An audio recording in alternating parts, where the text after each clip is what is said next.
donc je pars du traité de Rome, le 25 mars 1957, dans le bâtiment du Capitole, dans la salle des Horaces et des Curias, et le 25 mars, parce que le 25 mars, dans le sanctoral de l'Église catholique, c'est l'Annonciation, c'est l'annonce faite à Marie. Et tous ces choix, que ce soit le choix du lieu ou que ce soit le choix de la date symbolique, étaient parfaitement voulus, parfaitement conscients de la part des initiateurs du traité de Rome. Et qu'est-ce qu'ils nous promettaient? Ils nous promettaient les États-Unis d'Europe.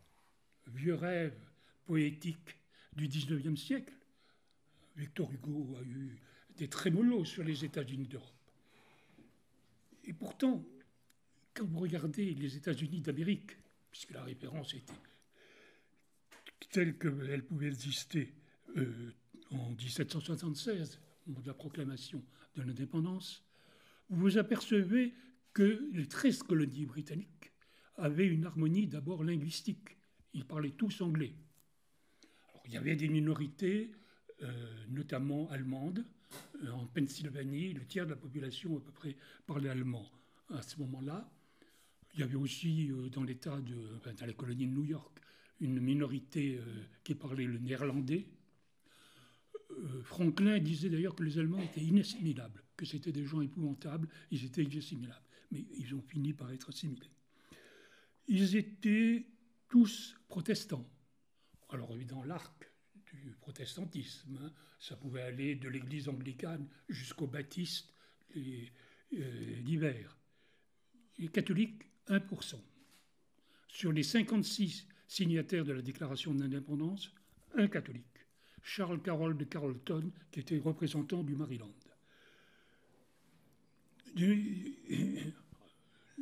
La grande différence qu'il pouvait y avoir entre les 13 colonies, c'était évidemment la structure sociale et notamment l'esclavage. Et vous savez comment ça s'est terminé? Ça s'est terminé par la guerre de sécession. Donc, la comparaison, mais c'est pas tout. C'est pas tout. C'est-à-dire que les catholiques francophones du Québec avaient refusé, le 31 décembre 1775, les armes à la main, avaient refusé de rejoindre la Révolution américaine et s'y étaient opposés, appuyant les troupes britanniques, qui étaient d'ailleurs très faibles à Québec. Mais pourquoi? Parce que eux avaient en mémoire que 20 ans auparavant, les francophones catholiques d'Acadie, Acadie maritime notamment, c'est-à-dire la Nouvelle-Écosse d'aujourd'hui, Acadie continentale, c'est-à-dire le Nouveau-Brunswick d'aujourd'hui, avaient été expulsés, les armes à la main, certes entourés par les Britanniques, mais en fait par des milices venues de Nouvelle-Angleterre, notamment de Boston. C'est ce qu'on appelle le grand dérangement. Donc, déjà, premier problème. Deuxième problème, c'est que dans la Constitution américaine de 1787, il est prévu un recensement tous les 10 ans, pour toute une série de choses, répartir notamment les charges entre les différents États. Ce recensement a toujours eu lieu, hein. Toutes les années terminant par 0, il y a ce type de recensement. Le premier recensement a eu lieu en 1790. Les recenseurs avaient ordre de ne pas recenser les Amérindiens. Pourquoi? Sous prétexte qu'ils ne payaient pas d'impôts, donc ce n'était pas la peine de les recenser. Ils n'avaient pas besoin, non, ils devaient répartir, les recenser en 4 catégories. Hommes libres blancs, femmes libres blanches, autres libres, esclaves.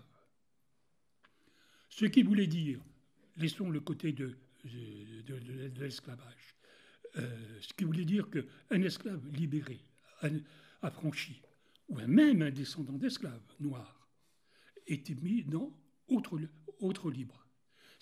Pourquoi? Parce qu'il n'avait pas le droit de servir dans la garde nationale. C'est-à-dire que dès la fondation des États-Unis, et c'est là où on a effectivement un racisme systémique, c'est que dès la fondation des États-Unis étaient exclus les Indiens et ce qui sera réellement, même si j'emploie toujours avec beaucoup de précaution ce terme, un génocide, ça passera au XIXe siècle. Il y a eu des guerres, il y a eu des... avant, mais c'est vraiment... Et l'exclusion des Noirs qui existe toujours aux États-Unis, cette exclusion est fondée sur la mémoire de l'esclavage et surtout sur un racisme systémique. Deuxième chose qu'on nous disait au moment du traité de Rome, c'est la restauration de l'empire de Charlemagne. Approximativement, c'était ça. C'est vrai, au point de vue territorial, c'était à peu près ça, quelles que soient les quelques exceptions. Le problème, c'est que l'empire de Charlemagne a été très, très éphémère. Et deuxièmement, Charlemagne lui-même n'était pas très convaincu de son titre impérial. Si vous prenez le capitulaire de Thionville du 8 février 806, où il répartit ses États entre ses trois fils légitimes alors vivants, qui s'appelaient Charles, Pépin et Louis, il n'est absolument pas question dans ce capitulaire du titre impérial. C'est-à-dire que là encore, le titre impérial sera ensuite récupéré lors de la fondation du Saint-Empire, et ça c'est beaucoup plus tard, c'est le 2 février 962. Toujours dans l'imitation des États-Unis, on nous parle des pères fondateurs. Et il y en a trois qui sont très intéressants. Un par chacun des trois pays de la CE, de la Communauté économique européenne. L'allemand Konrad Adenauer, le français Robert Schuman et l'italien Alcide de Gasperi. Pourquoi ils sont intéressants? Ils sont intéressants, certes, ils sont tous les trois politiquement démocrates chrétiens. C'est très clair pour Adenauer et pour Gasperi, puisqu'ils appartenaient à un parti qui s'appelait la démocratie chrétienne. En France, la référence à une religion Schuman appartenait au MRP, Mouvement républicain populaire. Il n'y avait pas de référence explicite à la religion, mais néanmoins, il se définissait comme démocrate chrétien. Idéologiquement, ils étaient, et ils ne s'en cachaient pas, des fidèles du catholicisme social tel qu'un certain nombre d'encycliques pontificales, je pense à Rerum Novarum, avaient défini. Donc, mais ça, je veux dire, c'est assez normal que les gens soient politiquement, idéologiquement de la même chapelle, si vous me permettez ce mauvais jeu de mots. Plus intéressant, c'est que tous les trois étaient culturellement de la même origine. C'est-à-dire que tous les trois étaient originaires de cette grande région que les géographes appellent la banane bleue. C'est-à-dire cette région qui va de Londres à Milan, en passant par la vallée du Rhin et par le col du Brenner, et qui est effectivement la région à partir de laquelle l'Europe occidentale, depuis 1000 ans, s'est développée, s'est industrialisée. Mais ce qui est plus intéressant, c'est que sur le plan culturel, c'est une région qui est traversée de manière longitudinale par la ligne de partage linguistique. Des deux côtés, ce sont des langues de la famille indo-européenne, mais de deux branches différentes. Au nord et à l'est, ce sont des langues germaniques, l'anglais, le néerlandais, l'allemand. Au sud et à l'ouest, ce sont des langues latines, le français et l'italien. Et donc, c'est la confrontation, de ces deux branches linguistiques qui a en fait permis le développement de l'Europe.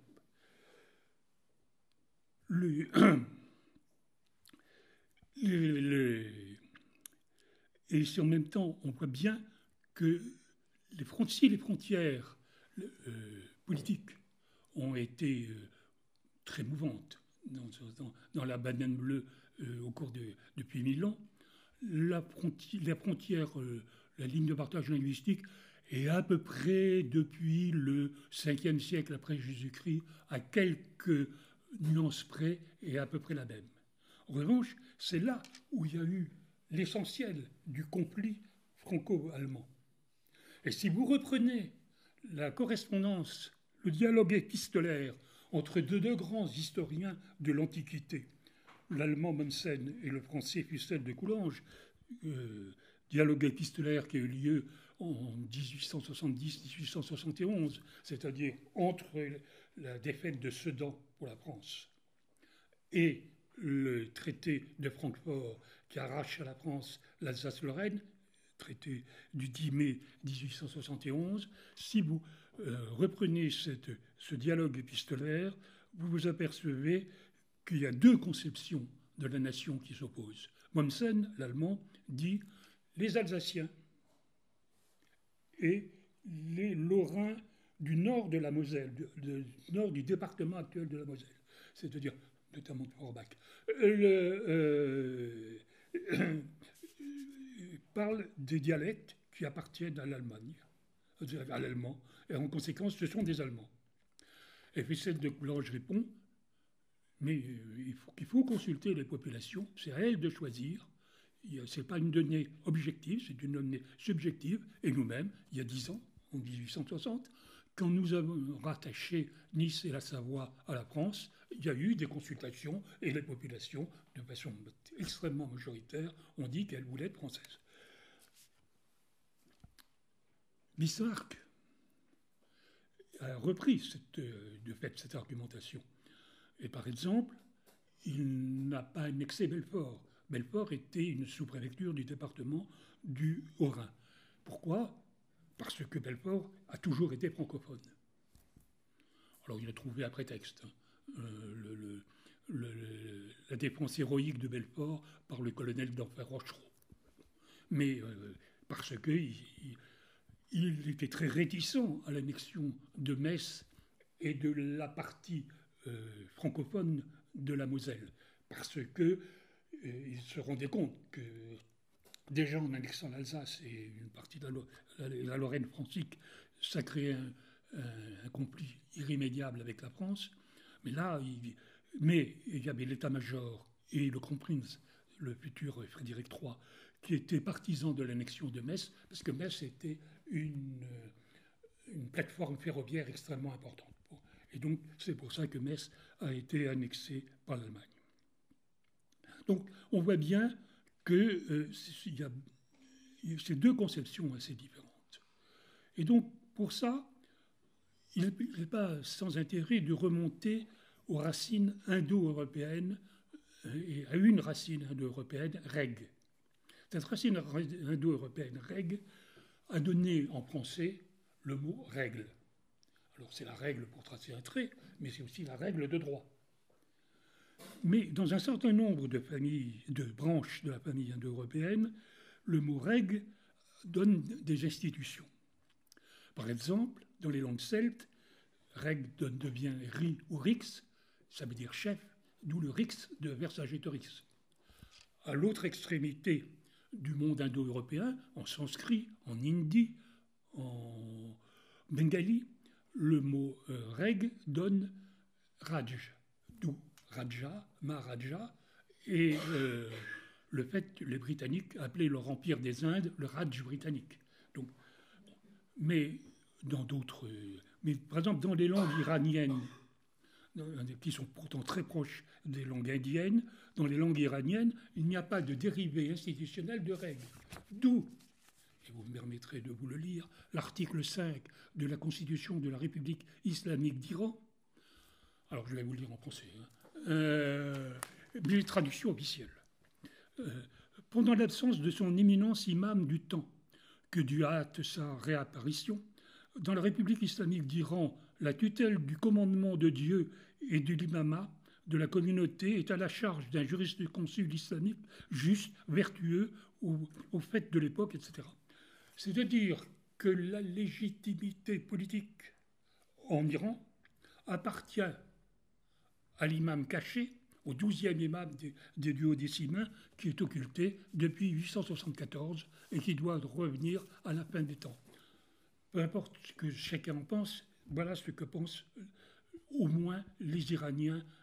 Donc le fait de ne pas avoir d'une légitimité politique pose un problème à l'Iran. Mais je ne vais pas ici faire l'histoire de la Perse. Je dirais simplement qu'il y a d'autres peuples indo-européens qui n'ont pas de dérivés institutionnels de règles, les Slaves, ce qui n'est pas sans importance, vu leur nombre, et les Grecs, compte tenu du rôle de la Grèce. Mais les Germains ont des dérivés institutionnels de règles. Ces dérivés sont Reich et Recht, et le latin Rex, qui va donner roi, etc. Alors, qu'est-ce qu'un Reich? Si vous permettez, je vais enlever tout de suite Troisième Reich, parce que c'est... non, mais c'est pas sans importance, mais c'est autre chose. Le Reich, c'est l'Empire, nous disons l'Empire, le Saint-Empire romain de la nation, le Saint-Empire romain, se disait Reich, et nous l'avons traduit par Empire. Oui, mais le premier alinéa du premier article de la Constitution de Weimar de 1919, je vais vous le lire en allemand. Les germanistes excuseront ma prononciation.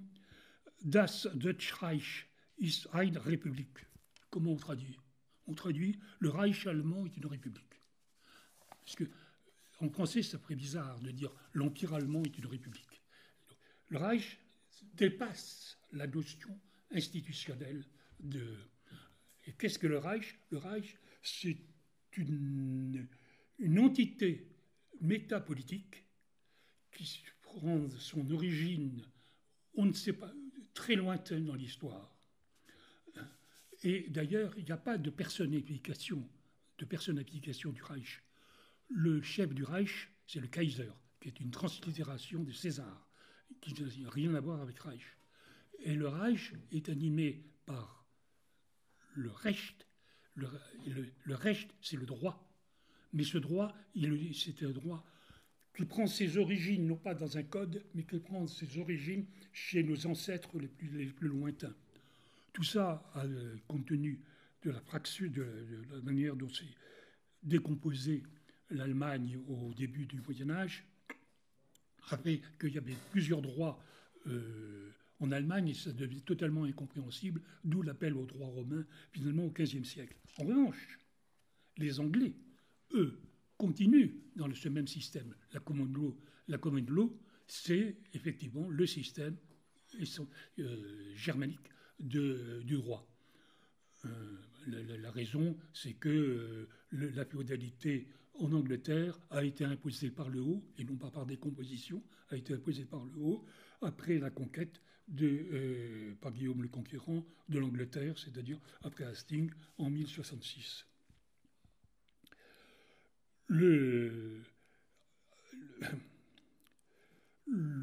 Alors, comment ces entités qui sont au-delà même de la politique sont animées, puisqu'il n'y a pas de...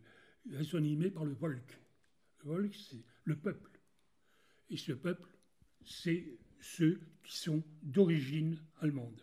Même encore aujourd'hui, dans le droit allemand, si vous pouvez prouver que vous descendez de colons allemands qui se sont installés sur les bords de la Volga du temps au XVIIIe siècle, du temps de la Grande Catherine, et qui ensuite ont été expulsés vers le Kazakhstan par Staline en 1941, même si vous ne parlez pas allemand, vous pouvez avoir la nationalité allemande. Mais je ne vais pas développer sur l'Allemagne, parce que je pourrais le faire, mais c'est pour m'intéresser plus aux États-Unis. Parce que la même chose, aux États-Unis, vous avez un Volk, c'est le WASP, White Anglo-Saxon protestante. Et c'est là où on revient à ce que je disais sur le recensement de 1790. Encore en 1960, il était fortement reproché à Kennedy, c'était un argument de Nixon contre lui, d'être catholique. C'est de même, jusque, voilà, disons jusqu'aux années 30 et sûrement jusqu'aux années 40, les Juifs étaient très mal vus aux États-Unis. Il y avait un certain nombre de problèmes. Ensuite, évidemment, avec ce qui s'était passé en Europe, les choses se sont résolues. Mais on voit bien qu'il y a aux États-Unis, les États-Unis se pensent en termes de Reich. Et si vous voulez, on en parlera tout à l'heure, il ne faut pas se faire d'illusions sur ce que signifie l'élection de Donald Trump. Je pense, comme tout le monde ici, je me suis plutôt réjoui de ce succès.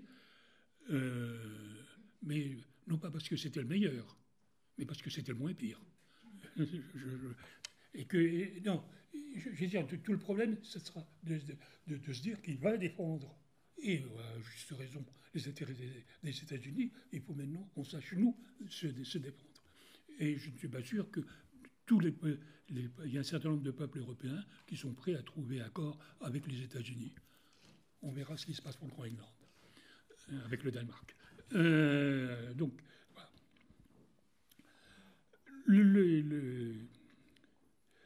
Alors, le Reich a toujours des prétentions, ce que l'Allemagne avait, la Mitteleuropa, le Lebensraum, mais ce que, et là encore, Trump, lorsqu'il veut récupérer le Canada, lorsqu'il veut annexer le Canada, il montre bien, et en même temps, l'ensemble de l'Amérique latine, c'est la doctrine de Monroe, l'Amérique aux Américains, en oubliant d'ailleurs la deuxième partie, l'Europe aux Européens.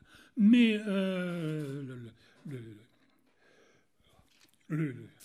et pour bien montrer la différence de conception entre les peuples germaniques et les peuples latins, je prendrai une citation de Michelet de 1861. La date n'est pas sans importance.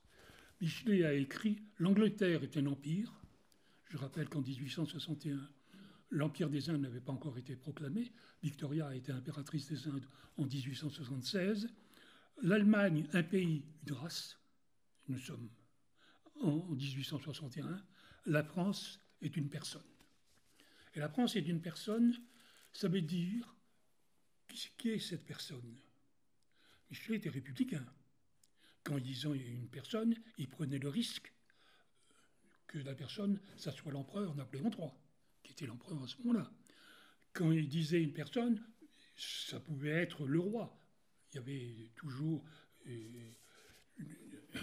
une fraction de la population qui était royaliste, divisée entre légitimistes et orléanistes, mais néanmoins, quand il dit une personne, regardez bien, la personne, c'est une personne collective qui se symbolise dans une femme.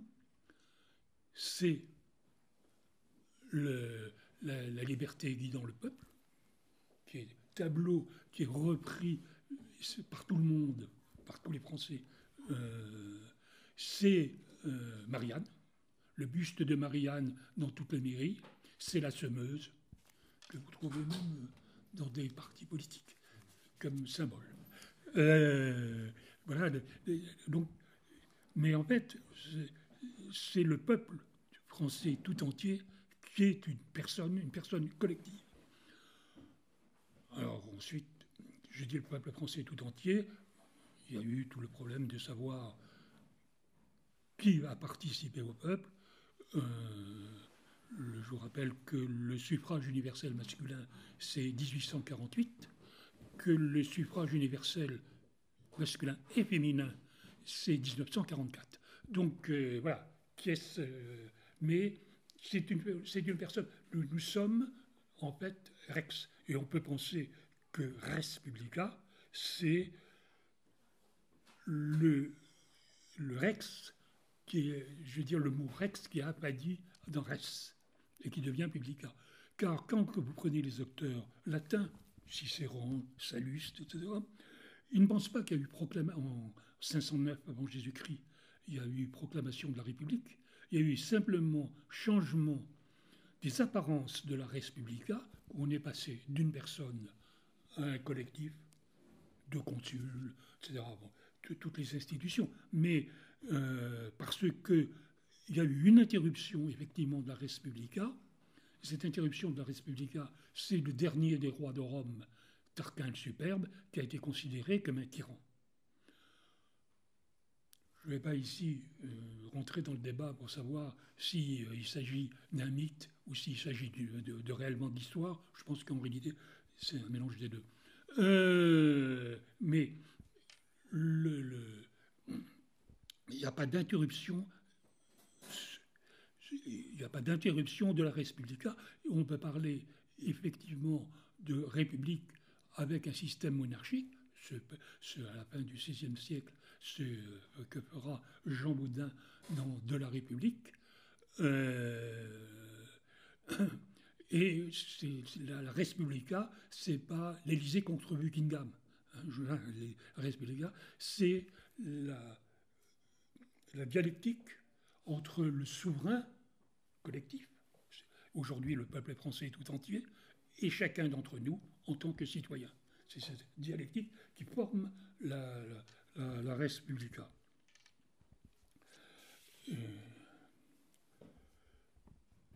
Le peuple est composé donc de citoyens. Les citoyens viennent, ils sont citoyens.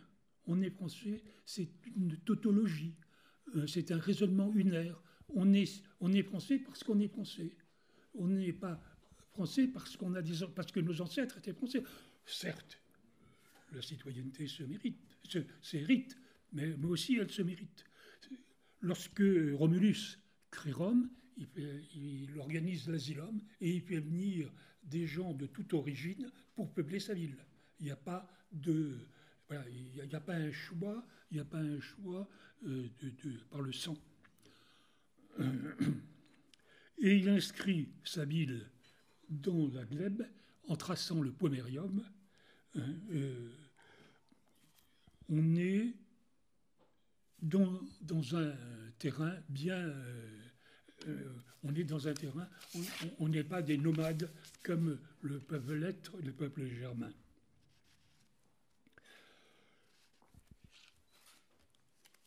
Et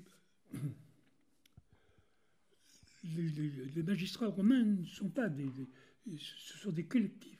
Je veux dire, il y a deux consuls et chacun des consuls a tous les pouvoirs. Il faut trouver pour éviter effectivement de revenir à la tyrannie. Alors le problème, c'est que la qualité de citoyen est intrinsèque à la personne. Elle ne se délègue pas, ce qui a été le problème de Rome. À mesure qu'ils se sont agrandis, c'est le problème de Rome. Mais ce qui veut dire que, et ça c'est très pratique, ce qui veut dire que les élus, c'est un moindre mal. On est obligé d'avoir des élus parce qu'on est trop nombreux, parce que le pays est trop grand, etc. Mais ils n'ont pas, les élus, quels qu'ils soient, ne sont que les représentants du peuple. Ils n'ont pas de réalité en dehors de celle-là. Et donc, si les élus sont un moindre mal, c'est que la démocratie républicaine, c'est le référendum. Et d'ailleurs, si vous regardez bien la constitution de la Ve République, c'est une constitution dans laquelle vous avez un président de la République, mais qui doit faire appel à chaque fois qu'il prend des décisions importantes au référendum. Ce qu'appelle le général de Gaulle, quand il a été battu, il est parti. Aujourd'hui, il n'y a plus de référendum, et quand le président perd son référendum, celui d'après, de toute façon, il peut repasser le texte rejeté par les élus. L'autre héritage que nous avons de Rome, c'est que les Romains avaient un grand pessimisme sur la nature humaine. La mère de Romulus et de Rémus, Rhea Silvia, était une vestale. C'est-à-dire que, normalement, quand elle s'est retrouvée enceinte, elle aurait dû être enterrée vivante. Ce qui est arrivé à quelques vestales au cours de l'histoire. Mais, d'abord, par ailleurs, les vestales auraient été créées, toujours dans l'historiographie romaine, auraient été créées par le deuxième roi de Rome. Mais c'est pour ça que quand on vous dit mythe, histoire, c'est toujours un peu compliqué. Mais elle a prétendu que celui qui l'avait mis enceinte était le dieu Mars. En conséquence, on ne pouvait pas... voilà, elle était un peu punie et on a mis les deux fruits de cet amour illicite dans un panier d'osier et dans le Tibre. Et ils ont été, tout ça c'est la légende, par une louve. En latin, louve, c'est lupa. Et lupa a une autre signification. C'est prostituée. Et quand je dis prostituée, je reste poli. Comme traduction. Donc on voit bien. Et ensuite, je veux dire, le premier acte que font les deux frères jumeaux, c'est qu'il y en a un qui tue l'autre. Romulus tue Rémus. Donc il y a bien la création de Rome, c'est pas glorieux, je veux dire, sur le plan humain. Et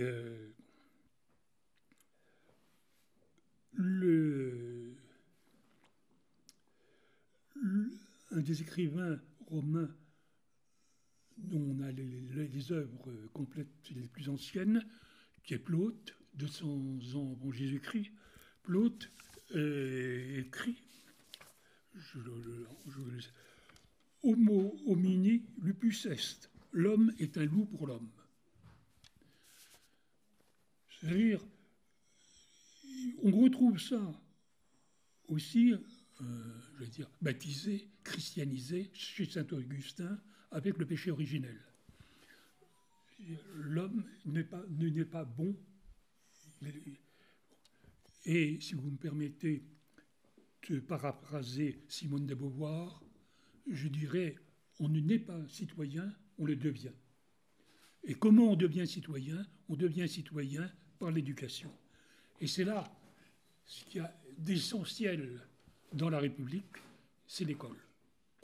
L'école, c'est non pas un service public, c'est le service organique de la République. C'est elle qui forme les citoyens. Et pour reprendre le terme de Condorcet, qui institue le citoyen. Socialistes ont abandonné le beau terme d'instituteur, pensant flatter quelques électeurs en les appelant professeurs des écoles. Mais ils ont enlevé, j'allais dire, aux instituteurs ce qui doit faire l'objectif de leur métier, c'est-à-dire instituer le citoyen. Instituer le citoyen, ça veut dire quoi? Ça veut dire, permettre aux individus, arrivés à l'âge 18 ans, 21 ans, ça c'est un autre problème, arrivés à l'âge adulte, disons, de suivre et éventuellement de participer au débat, et pas seulement au débat politique, au débat scientifique aussi. Je veux dire, tout ce qu'on raconte, tout ce qu'on dit sur le vaccin, etc., pouvoir un minimum comprendre. Deuxièmement, d'avoir un métier. D'avoir un métier pour pouvoir vivre raisonnablement et faire vivre sa famille, faire vivre, sauf évidemment ceux qui, pour des raisons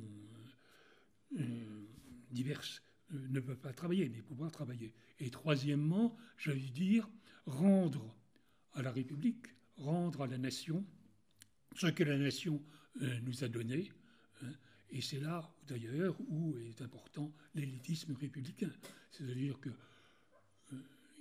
oui, il y a une égalité de principe, mais ensuite, les talents sont divers et chacun doit pouvoir donner en fonction de ses talents. Et ces talents sont voilà, je veux dire, ces talents ne sont pas forcément toujours ceux que l'on pense, ce que l'on met en avant. Ce qui veut dire aussi que entre le citoyen et le souverain, entre chacun d'entre nous et la res publica, il n'y a rien de légitime. Il y a beaucoup de choses. Il y a les associations, il y a le département, il y a tout ce qu'on veut. Tout ça est légal, tout ça a sa raison d'être, mais ça veut dire que tout ça peut être modifié. Je vais prendre un exemple pour bien me faire comprendre. Les socialistes nous ont parlé de la région, la régionalisation. Ils ont même mis la région dans l'article 72 de la Constitution comme étant une collectivité locale au même titre que la commune ou le département. Puis un jour, il y a un président de la République socialiste, François Hollande, qui s'est dit « ça va pas. Prochaines élections régionales, il y a une région qui va passer au Front National, la Picardie, et il y a une deuxième région qui pourrait bien passer au Front National, la Franche-Comté. Comment faire? On ne peut pas supprimer 2 régions. Donc, on va refaire les régions. On est passé de 22 à 13 régions, qui montrent que la région qui, soi-disant... D'ailleurs, en supprimant une région, par exemple, qui a un minimum sa raison d'être, qui est l'Alsace, pour des raisons culturelles, y compris pour des raisons juridiques. Il y a, alors vous me direz que c'est l'Alsace-Moselle, il y a des spécificités juridiques en Alsace-Moselle, on dit le concordat, mais il y en a bien d'autres, il y en a un certain nombre d'autres, et notamment un régime de sécurité sociale, ce qui fait que les intéressés n'ont pas du tout envie de voir disparaître le droit local. Mais, mais l'Alsace a disparu. Alors ensuite, on a recréé tout ça, bougli-bougla, on ne comprend plus très bien où on en est, mais... et parce que la République, qui avait été proclamée le 21 septembre 1792, s'est proclamée elle-même une et indivisible le 25 septembre. Mais ce n'était pas une innovation. Déjà, dans la Constitution du 3 septembre 1791, titre 2, article 1er, c'est-à-dire la Constitution royale, celle des constituants, il est dit « Le royaume est un et indivisible, son territoire est distribué en 83 départements, etc. » C'est-à-dire que son territoire est distribué. C'est d'en haut qu'on décide qu'il y a des départements. Ce n'est pas des départements qui sont nés d'en bas.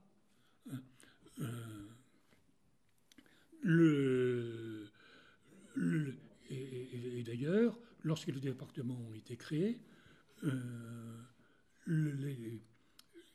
y avait une proposition de découper la France au carré, là, en carré, qui a été rejetée. On a repris.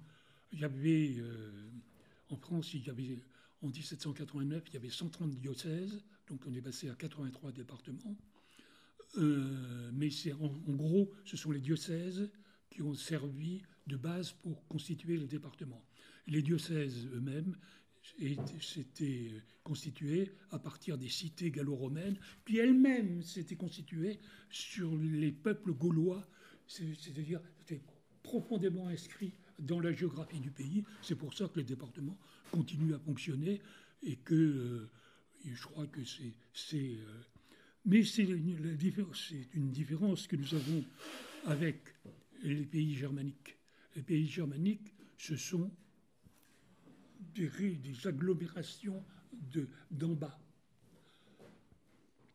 Le Royaume-Uni, Royaume-Uni, c'est l'Angleterre, l'Écosse, l'Irlande du Nord. Les États-Unis, c'est 50 États. L'Allemagne fédérale, l'Autriche, pourtant pas un très grand pays, est un pays fédéral. Les Pays-Bas, tout au moins avant la Révolution, c'était les Provinces-Unies.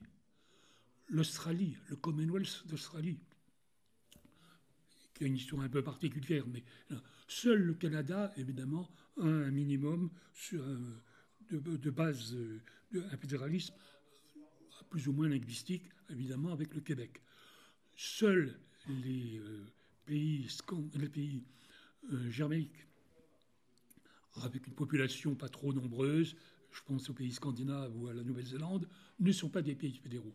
Mais le fédéralisme est une entité, est une conception qui est une conception germanique qui ne convient absolument pas à la France. Alors vous avez tout le temps des présidents de région, je pense notamment à Valérie Pécresse, que je connais un peu, puisque c'était ma présidente quand j'étais conseiller régional.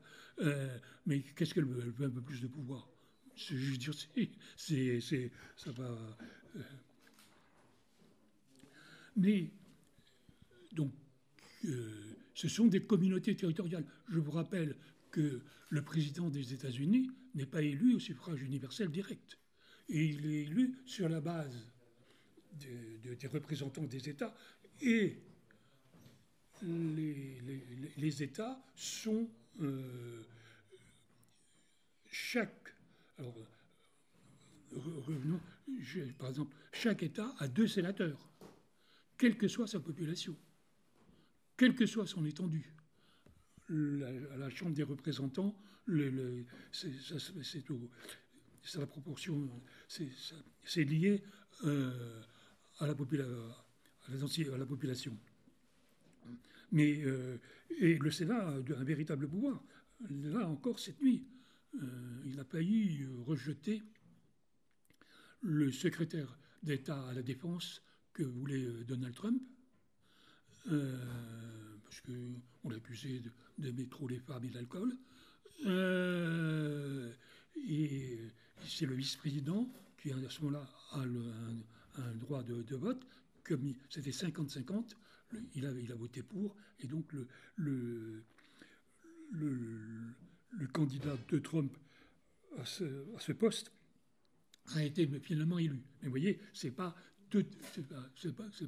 son pouvoir. Mais ce qui veut dire aussi que, oui, communauté territoriale, mais pas seulement. Jusqu'en 1948, au Parlement en Grande-Bretagne, vous aviez des élus à la Chambre des communes, vous aviez des élus, des diplômés des universités d'Oxford et de Cambridge. Ça a été supprimé. Mais vous aviez des gens qui pouvaient voter 2 fois, une fois sur la base territoriale et une fois en fonction de leur diplôme. C'est-à-dire que l'idée de communauté est une idée très forte. Et elle peut être de toute nature, religieuse, sexuelle, professionnelle, héréditaire, etc. Et d'ailleurs, en Grande-Bretagne, ce n'est pas le peuple qui est souverain, c'est le roi en son parlement. En réalité, aujourd'hui, c'est la Chambre des communes. Mais c'est ça. Avec donc cette chose absolument extraordinaire, c'est qu'il y a eu un référendum, comme vous le savez, sur le Brexit. Ce référendum n'était qu'indicatif. Et le Parlement, ensuite, a dû voter une loi pour le Brexit. En France, le référendum qui théoriquement s'impose, le Congrès a fait exactement l'inverse. Mais il y a les principes d'un côté et puis les réalités concrètes par la suite.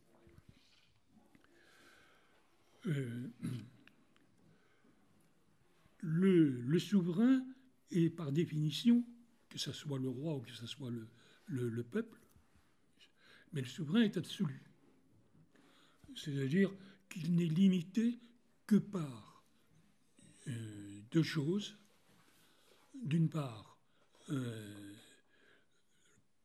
le fait de pouvoir rester souverain, hein,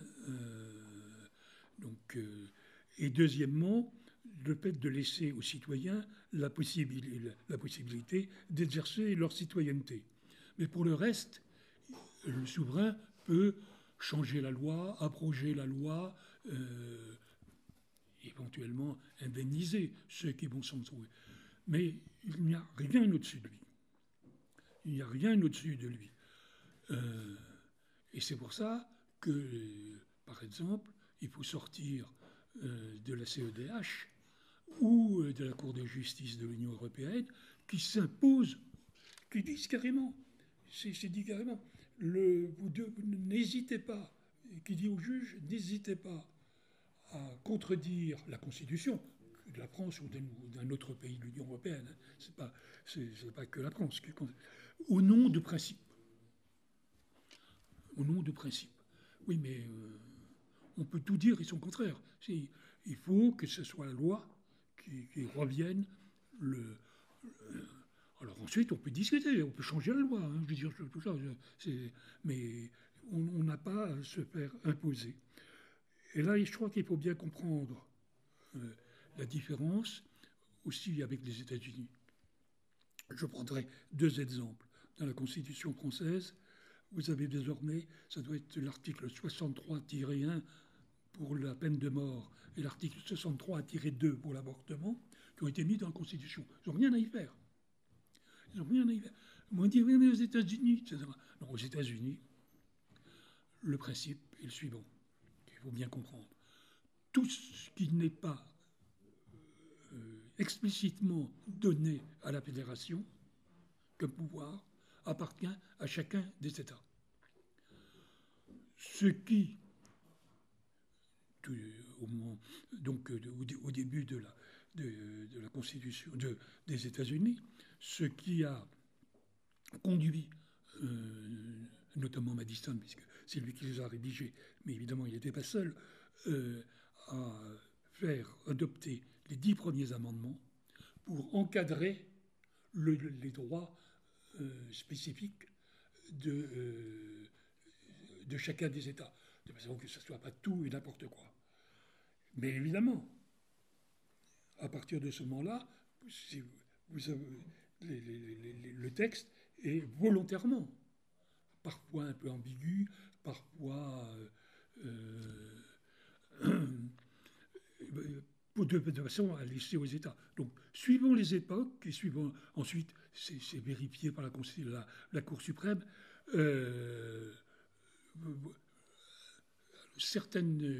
à certaines époques, la peine de mort a été considérée comme un châtiment cruel et inhumain.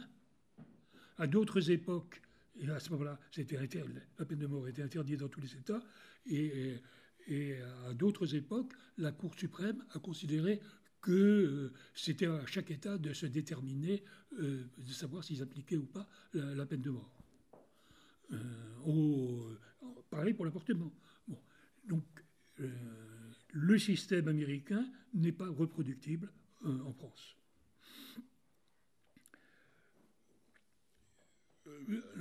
En France, en revanche, nous avons considéré, depuis 1905, que la religion appartenait désormais à la sphère privée et ne devait pas déborder dans l'espace public.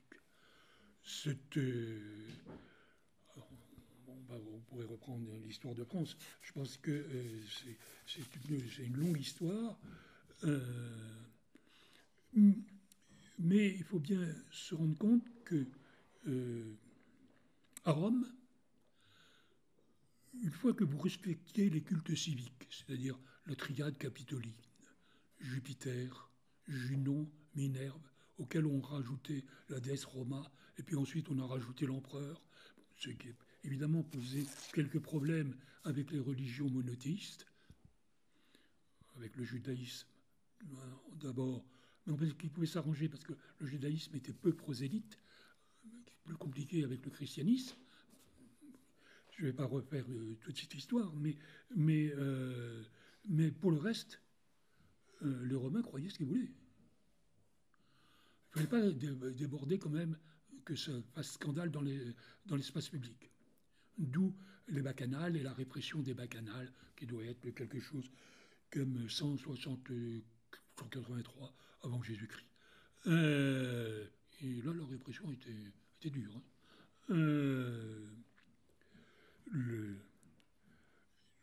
Mais en France, vous avez eu très longuement conflit entre l'État et l'Église, parce que la séparation entre les deux était parfois très compliquée, notamment dans le domaine civil. La volonté a été d'affirmer la souveraineté du roi, et c'est le gallicanisme. Voilà. Donc, et donc aujourd'hui, la France accepte que des tribunaux étrangers, en fait, décident de sa propre loi. C'est la CEDH et la Cour de justice de l'Union européenne. La citoyenneté, telle que nous l'avons héritée des Romains, demande du temps. Un historien qui expliquait que, en gros, si un citoyen romain voulait vraiment participer à toute la vie politique, c'était 2 mois par an, ce qui fait quand même beaucoup. Et donc, s'est développé ce qu'on appelle l'osium, que nous traduisons mal par loisir.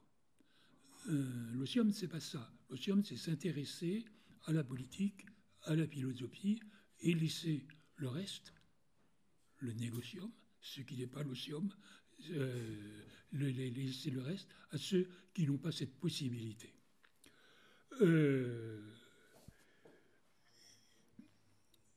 Et puisqu'on parle de négocium, évidemment, on pense à négoce. Et quand on pense à négoce, on pense à marchand. Mais le dieu des marchands et des voleurs, c'était Mercure, c'est le même. Donc, vous voyez, la dévalorisation de l'activité économique en dehors de l'agriculture. L'agriculture était très bien vue. Ça, dont je reviens à la glèbe de tout à l'heure, l'agriculture était très bien vue. Et en France, l'agriculture, jusqu'à présent, aujourd'hui, sous l'influence étrangère et avec les écolos, l'agriculture est beaucoup moins vue. Mais lorsque, par exemple, Emmanuel Berle fait dire à Philippe Pétain « la terre, elle, au moins, ne ment pas », il s'adresse, donc en 1940, à quelque chose d'extrêmement profond dans la culture française. C'est cet attachement. Deuxième chose, c'est que peut-être ceux qui parmi vous ont fait du latin se souviennent de cet exemple, César pontem fecit. César pontem fecit, on nous le faisait traduire, César fit faire un pont. Mais c'est une mauvaise traduction. César fit un pont. Car c'est César qui a pris la décision de faire un pont. Peu importe ensuite l'ingénieur, l'architecte, les ouvriers. Ce qui est important, c'est la décision de celui qui a la décision, la politique, mais la décision du patron. Et c'est lui, c'est ça qui compte. Et la bourgeoisie française a été une bourgeoisie d'État, c'est-à-dire qu'ils achetaient des offices et ils s'intégraient dans l'appareil d'État. Or, en face de nous, les Provinces-Unies, l'Angleterre, puis évidemment plus tard l'Allemagne, se développaient. Et comment se développer?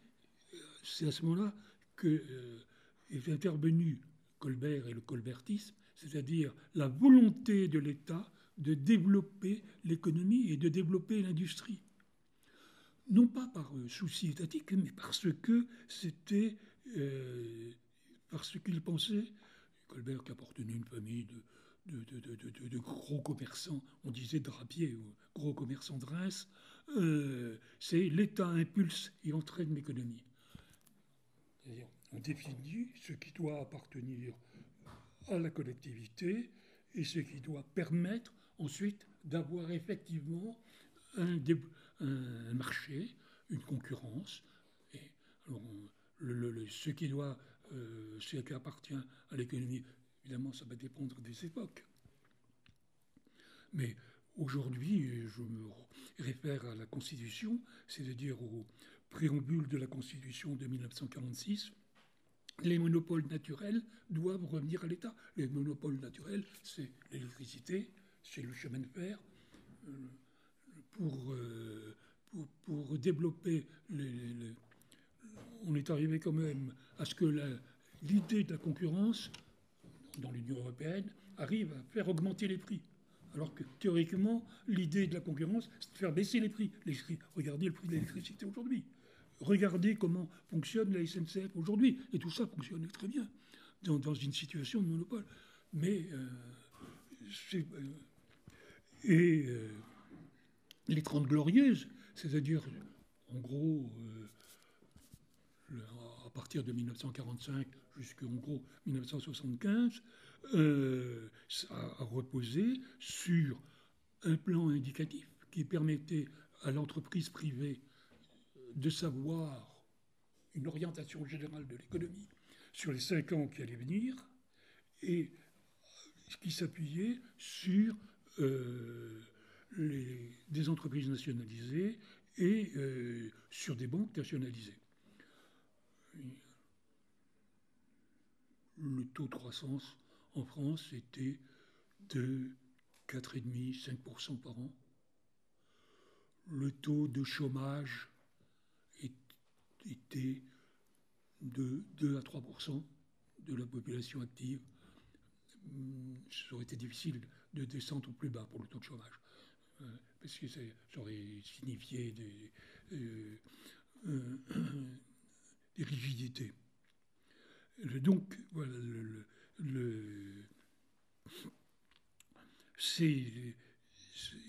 et tout ça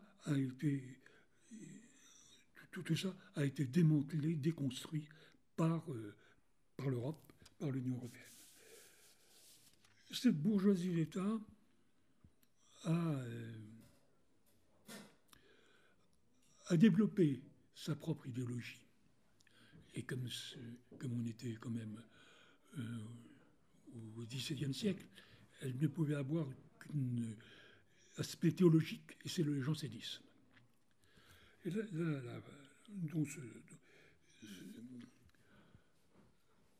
le 4e concile de Latran, en novembre 1215, avait institué la confession auriculaire. Vous deviez, une fois par an, vous confesser à l'ordinaire de votre paroisse dans le secret de la confession.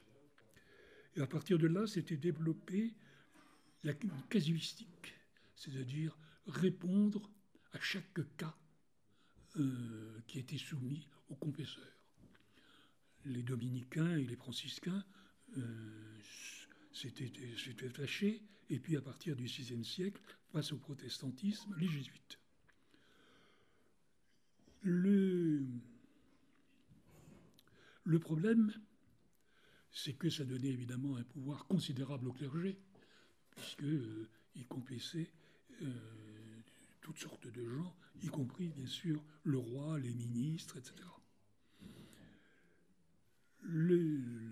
Mais ce que cherchaient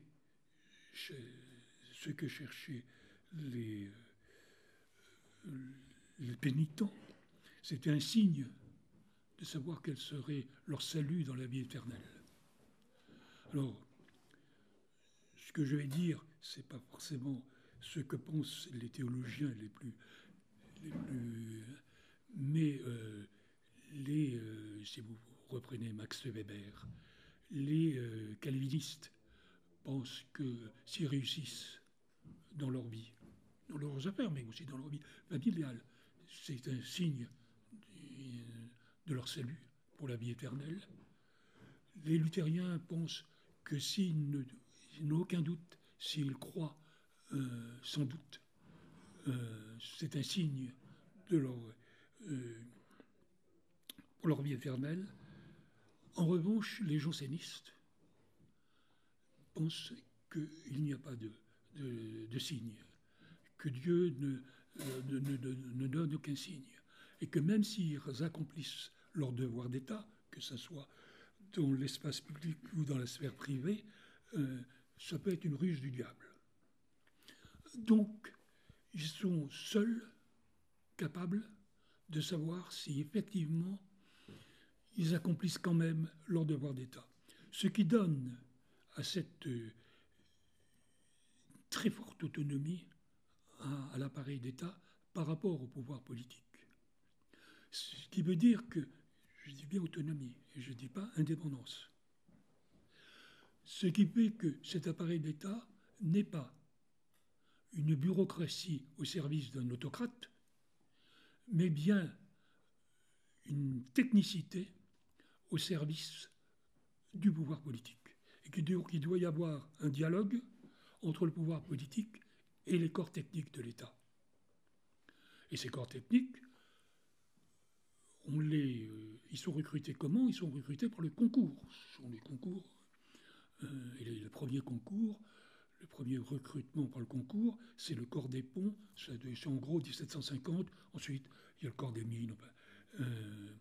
Et ces concours, et c'est ça qui est extraordinaire, c'est que ce sont les jésuites qui ont introduit l'idée de concours à travers les lettres édifiantes et curieuses de la Chine, les jésuites qui étaient en Chine, qui ont expliqué le système des mandarins. Et c'est la seule voie, mais une voie fondamentale, où jésuites et jansénistes se sont retrouvés pour la promotion des concours. Et on voit bien, c'est le mérite, c'est le travail qui doit permettre aux gens. Mais avec le risque que les corps techniques se disant, puisque nous sommes les meilleurs, nous avons réussi les concours, nous n'allons pas obéir ou nous allons contourner le pouvoir politique. Donc, c'est ce qui arrive d'ailleurs un peu aujourd'hui, avec ce détachement d'une partie des élites du pays.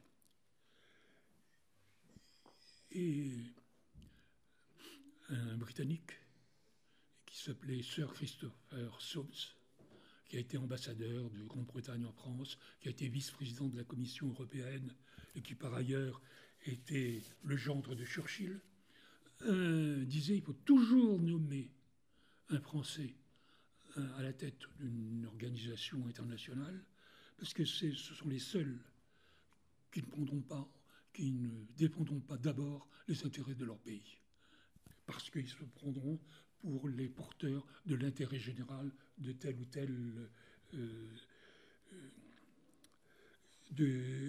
ou telle institution. Alors, pour terminer, je dirais que pour sortir de la situation actuelle, je ne vais pas rentrer dans la politique aigrie, mais sur le principe qu'on doit avoir, il faut retrouver les fondamentaux de la France, en sachant que les fondamentaux de la France sont différents de ceux des autres pays. Ce n'est pas parce qu'on est meilleur, c'est parce que nous avons notre propre histoire, notre propre mentalité, notre propre manière de vivre.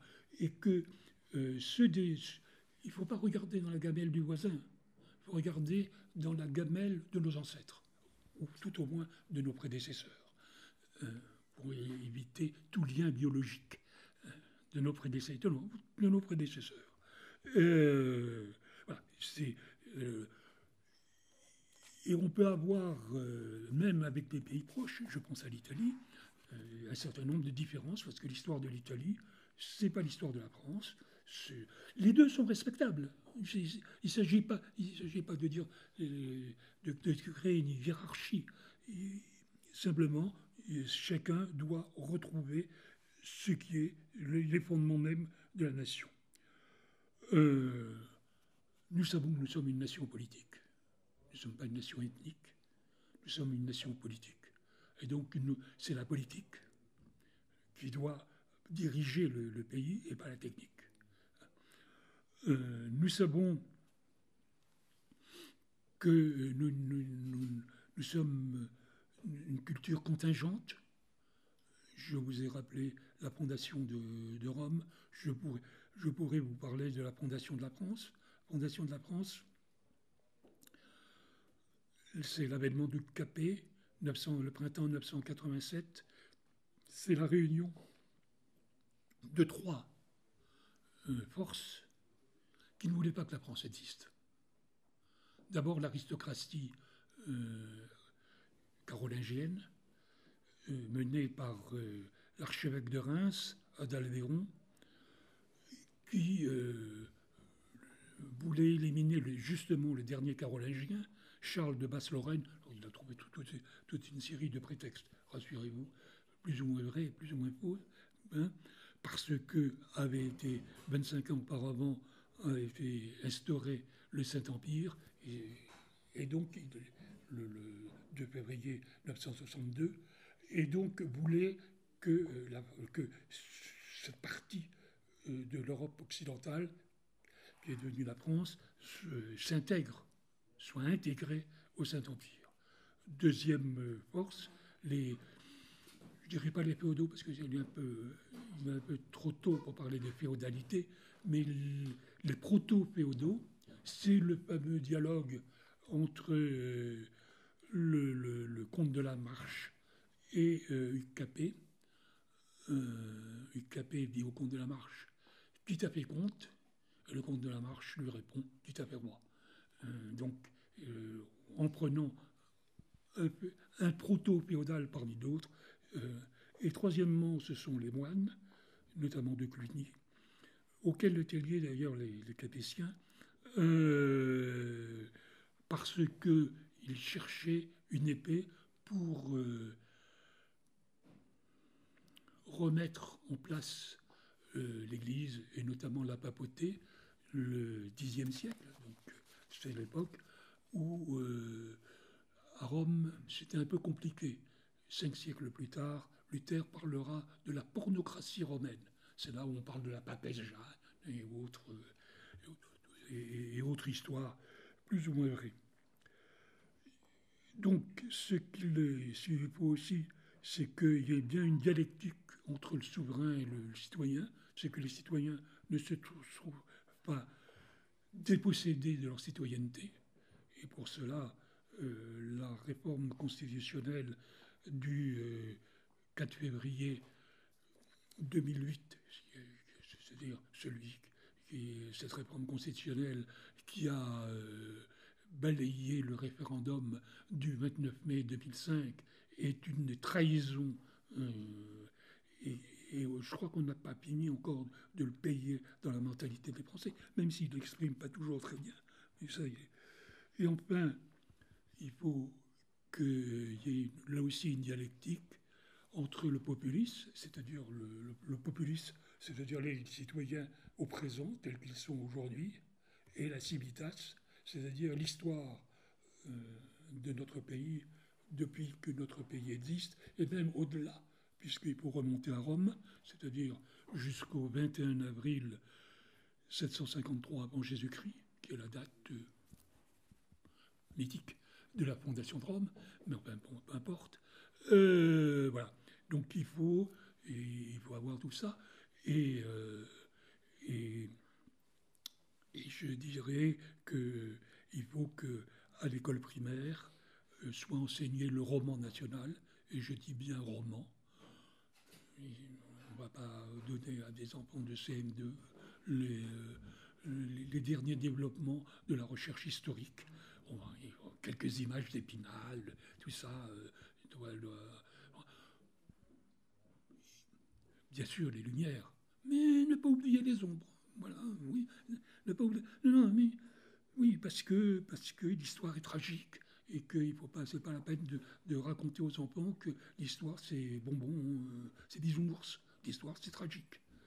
Hein, et puis ensuite, dans le secondaire, leur donner aux élèves comment se situer dans le temps et dans l'espace, pas seulement le roman national, plus dans le temps et dans l'espace, et sans rien cacher, et en pensant aussi que la laïcité est une chose tout à fait importante, mais elle n'est pas rétrospective. C'est-à-dire qu'avant 1905, on peut parler du combat pour la laïcité, mais voilà, la France s'exprime à travers le christianisme, et disons à travers une version du christianisme qui est le catholicisme, et à travers des nuances du catholicisme que sont le gallicanisme et le jansénisme. Voilà, je suis prêt à répondre à vos questions.